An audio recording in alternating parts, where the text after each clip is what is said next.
In today's video, we're going to be learning how to cut a simple blouse, very free blouse without zipper, beginner friendly blouse, easily with just 1 yard of fabric. So if this is what you're interested to learn how to do, please stay tuned and watch till the end of this video. Don't forget to like this video. Stay tuned.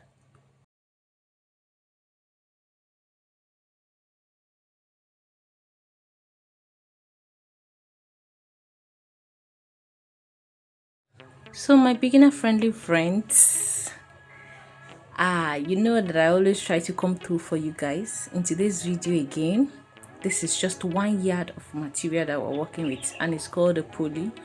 It's a stretchy pulley actually. I'll be cutting a very simple blouse here, and this is the end of the fabric. This style here, I want you to be at the lower end of the blouse. Okay, that's the lower end of the blouse. Okay, so I have this blouse into two folds. Now I folded into two first, then folded into another two.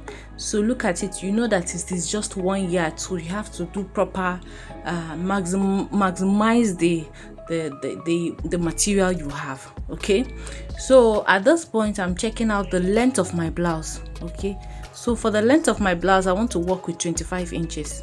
You can work with more or even less depending on what you want or the style you want to achieve.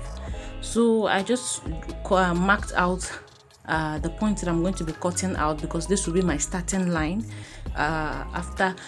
Please don't mind that I'm not using a color chalk. This chalk is actually going to be visible. All you have to do is just to follow through with me. It is very simple. So at that point I marked 3 inches, and then I came down to mark 5 inches. I initially intended to use a simple curved neck blouse, but on a second thought I decided to go in with a stylish neck. You can actually go with any neck design that you want. So for this neckline I just marked 5 inches, then marked 3 inches. From that, on this 5 inches line I will be marking 3 inches. At that 3 inches line I will come out this way by 1 inch.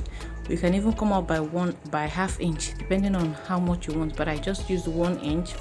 Then I'll be connecting with this a slant from the beginning of the neckline this way to this 3 inches, and then this way to the end of the neck, the base of the neck. All right, so very simply like this. I'm so sorry that this chalk is not visible. I didn't realize on time.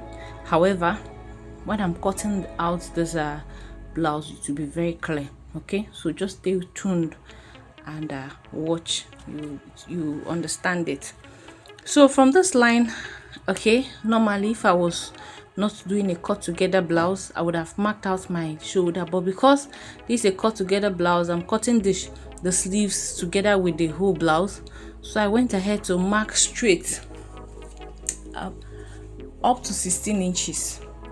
Okay, that's apart from the 8 inches from my shoulder, my neck to shoulder, I still added an extra 8 inches. Then I came down at the end from this point, and then came down by 1 inch for my shoulder slant, and that slanted all the way up. So that is how I did it.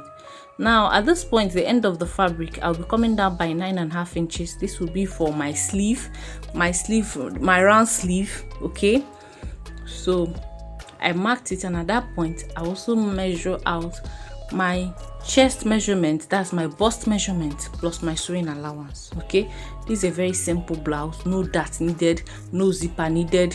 You don't need to cut extra sleeve.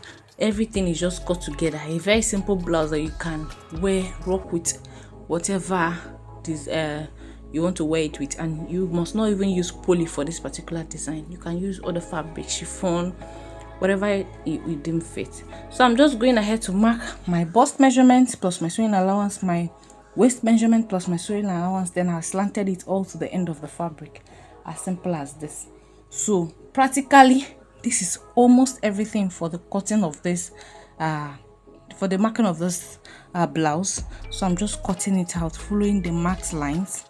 Okay, don't forget that at this point I have it curved. That's at this line connecting the bust line and the round sleeve. I have it curved, and I went ahead and cut out my shoulder slant, and I removed one piece because there are two pieces.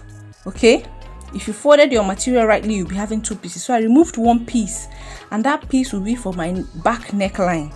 Okay, so I want to cut out my front neckline first before placing it, then cutting out my back neckline. I hope this is clear.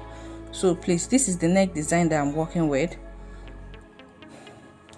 Very easy to do.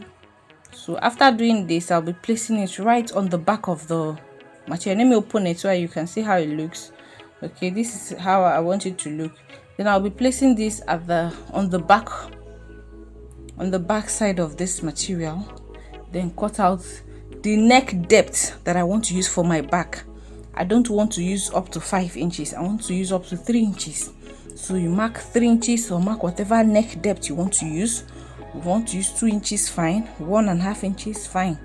Then you cut it out. Make sure that you still maintain your neck width, all right, so that the neck width of the front and the back will be the same thing.